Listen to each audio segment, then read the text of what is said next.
জগন্নাথ বিশ্ববিদ্যালয়ের শিক্ষার্থীরা যেই দাবি নিয়ে এসেছিলেন, গতকালকে রাতে আমার সাথে কথা হয়েছিল যে আমরা আজকে রাত্রে বসবো।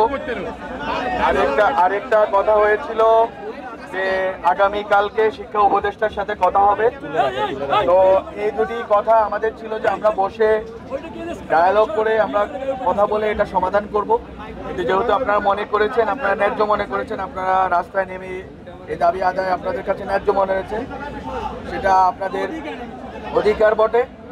এখন আমাদের বক্তব্য হচ্ছে, আজকে যেভাবে আন্দোলনে, প্রথম কথা আমি যেটা বলতে চাই, আজকে যেভাবে আন্দোলনে পুলিশের কিছু সদস্য হয়তো আপনার উস্কানি